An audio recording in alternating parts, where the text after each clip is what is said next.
Sa bayan ng San Felipe, nakatira ang pamilya Reyes. Si Marco, isang negosyante. Si Lara, isang dating guro na ngayoy full-time mom. At ang anak nilang si Sofia, 8 taong gulang, tahimik, masagana at maayos ang kanilang buhay sa malaking bahay na gawa sa lumang kahoy at bato.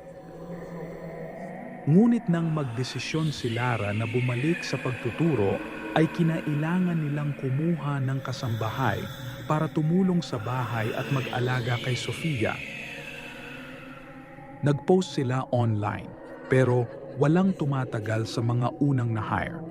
Hanggang isang araw, may kumatok sa gate. Isang babaeng marahan ng kilos, mahinhin magsalita at may malamlam na mga mata. Magandang araw po. Ako po si Elena, naghahanap po ako ng trabaho. Marunong po akong magluto, maglinis at mag-alaga ng bata. Wala itong dalang papeles, pero may kakaibang paraan ng pananalita. Malumanay, maayos, at parang laging nakangiti kahit walang dahilan. Sa awa at ginhawang dulot ng kabaitan nito, tinanggap siya ni Lara.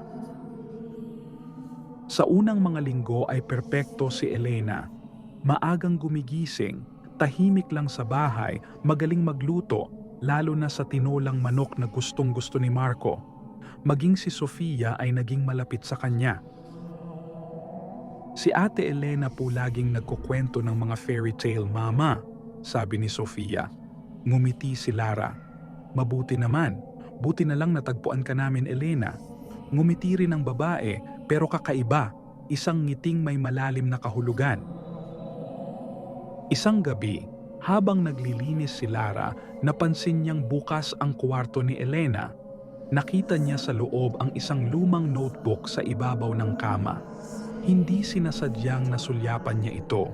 Puno ng mga guhit ng mata, mga mukha na may tusok sa noo at mga salitang paulit-ulit na sinulat. Lahat ng ina ay mapagkunwari. Ang bata ay kailangan kong iligtas. Patayin ang mga magulang. Kinilabutan si Lara. Agad niyang isinara ang pinto at pinalak kausapin ang asawa kinabukasan. Kinabukasan habang sila ay naghahapunan, ay napansin ni Marco na may kakaiba sa lasa ng tinulang niluto ni Elena. Matabang at may mapait na lasa. Siguro herbs lang yan, sabi ni Lara na nakaramdam ng kaba.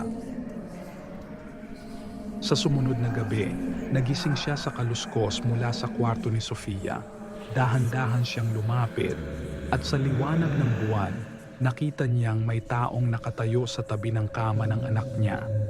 At iyon ay si Elena, nakayuko na animoy binubulungan ng bata. Hindi mo na sila kailangan kapag dumating ang araw, bulong nito. Napatigil ito nang makita si Lara. Ngumisi lang si Elena. Pasensya na po, ginising ko si Sofia kasi nananaginip po siya. Kinaumagahan, sinabi ni Sofia sa kanyang ina, Mama, sabi ni Ate Elena, aalis daw tayo dito kasi may masamang tao raw na gusto tayong saktan. Lalo pang tumindi ang kaba ni Lara. Ilang araw pa habang siya ay nasa school, ay napag-isipan niyang tawagan ang dating amo ni Elena. Ito lang ang tanging contact na nakita niya sa lumang notebook nito. Sa kabilang linya ay sumagot ang isang matandang babae. Hello? Sino to? Ako po si Lara, ang bagong amo ni Elena. Hindi pa man din natapos magsalita si Lara ay nataranta na agad ang kausap niya. Si Elena? Diyos ko po, akala ko matagal na siyang patay. Ayon sa matanda, 5 taon na ang nakalipas nang matagpuan nila ang bangkay ng kanyang apo sa loob ng bahay. At si Elena noon ay biglang naglaho. Siya daw ang prime suspect sa pagkamatay ng kanyang apo at matagal na siyang hinahanap ng mga pulis. Tumakbo si Lara papunta sa bahay, nanginginig. Pero wala si Elena, wala rin si Sofia. Nagkandara pa siya sa paghahanap.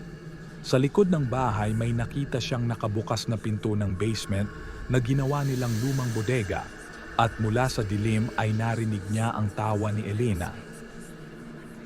Sabi ko naman sa'yo, kailangan kitang iligtas. Masamang tao ang nanay mo. Pagbaba ni Lara ay nakita niya si Sofia na nakaupo sa sahig, umiiyak, habang si Elena ay may hawak ng gunting na nakadikit sa leeg ng bata. Lahat ng ina ay nagpapanggap, pero ako ang tunay na mag-aalaga sa'yo. Sigaw ni Elena habang tumutulo ang dugo mula sa kamay niyang may sugat. Napasigaw si Lara sa nakita at nataranta naman si Elena. Tumakbo siya palabas ng bahay habang paulit-ulit na sumisigaw, "Ako ang karapat dapat! Ako ang karapat dapat!" Kinabukasan ay natagpuan siya ng mga pulis ilang kilometro mula sa bayan, basa ng ulan, nakaupo sa gilid ng kalsada at nakangiti habang hawak-hawak ang laruang manika ni Sofia.